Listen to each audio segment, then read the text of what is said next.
Hi friends, I am CA Mantra Chaudhary. Today I am going to talk about changes made in 26 AS. 26 AS में नया act के हिसाब से क्या change हुआ, आज हम लोग उसके बारे में बात करेंगे।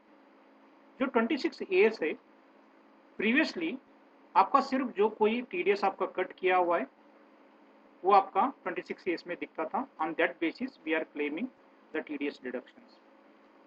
और आपने कुछ सेल्फ असेसमेंट टैक्स पे किया ड्यूरिंग दैट पीरियड, वो भी आपका 26 AS में दिखता था। बट नया 26 AS अभी टोटली चेंज हुआ है।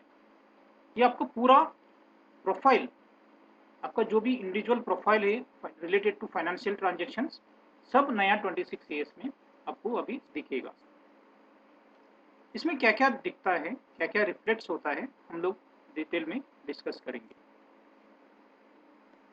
सपोज आपने कुछ प्रॉपर्टी सेल किया, परचेज किया, कुछ इन्वेस्टमेंट्स किया आपने प्रॉपर्टी पे, और कुछ लोन्स लिया, कुछ लोन्स दिया, कुछ डिपॉजिट्स लिया, कुछ डिपॉजिट्स दिया हुआ है, वो सब आपका 26 AS में रिफ्लेक्ट होता है। नॉट ओनली फाइनेंशियल ट्रांजेक्शन्स, आपका जो भी इनकम टैक्स का डिमांड है, रिफंड है, कुछ असेसमेंट्स आपका पेंडिंग है, कुछ असेसमेंट आपका कंप्लीट हुआ है, वो सब चीज़ें अभी नया 26 AS में आपको रिफ्लेक्ट होगा।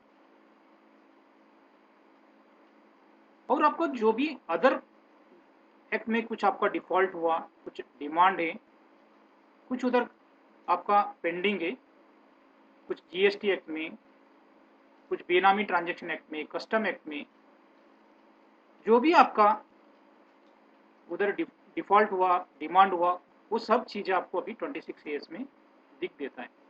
पहले कैसे आपने कुछ अदर एक्ट में कुछ आपने डिफॉल्ट किया तो आपका इनकम टैक्स में वो नहीं दिखता था। अभी जो लोग ड्यू डिलिजेंस करता है उनके लिए बहुत ईजी हो गया, like bankers, your customers and buyer, वो ओनली 26 AS बेस में आपका पूरा उन्होंने आपका हिस्ट्री चेक कर सकता है। ये जो 26 AS है, it is not only one time process, ये हर 3 महीने में ये अपडेट होता है। आपने जो भी ट्रांजेक्शन किया during 3 months, that will be updated every 3 months, like your CIBIL report. जैसे आपका बैंक लोन लेना रहा तो आपका जैसे सिविल रिपोर्ट बैंकर चेक करता है, now everyone checking your 26 AS because it is updated every 3 months. ये भी बहुत आसान हो गया सबको ड्यू डिलिजेंस करने के लिए, डिपार्टमेंट लोगों को, बैंक लोगों के लिए बहुत आसान हुआ है। आपका 26 AS के बेस पे सब चीज़ें उनको एक ही जगह पे मिल जाता है। सपोज आपने कुछ आपका इनकम फॉरेन इनकम है, फॉरेन, वो भी चीज़ें आपका 26 AS में अभी रिफ्लेक्ट होगा।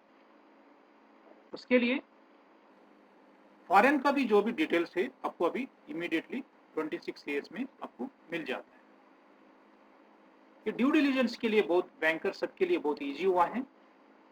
और टैक्स पेयर के लिए जो भी हाइड करता था पहले, कुछ अदर एक्ट में, कुछ कस्टम एक्ट में उसने डिफॉल्ट किया, GST एक्ट में कुछ डिफॉल्ट किया, बेनामी ट्रांजैक्शन में कुछ उन्होंने गलती किया हुआ है, तो इनकम टैक्स लोगों को वो पता नहीं होता था।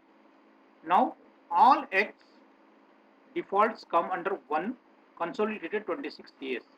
On that basis, each and every department take the action. Suppose आपने कुछ इनकम टैक्स में गलती किया तो कस्टम एक्ट लोग एक्शन उसका रिलेटेड रहा तो वो लोग एक्शन लेंगे।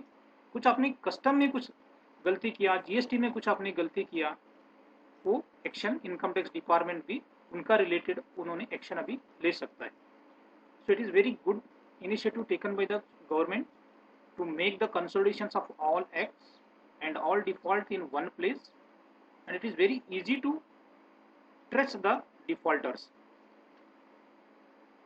आज के दिन में इतना अपडेट्स में हम लोग रुकेंगे, फिर हम लोग मिलेंगे फिर नया अपडेट के साथ। Thank you.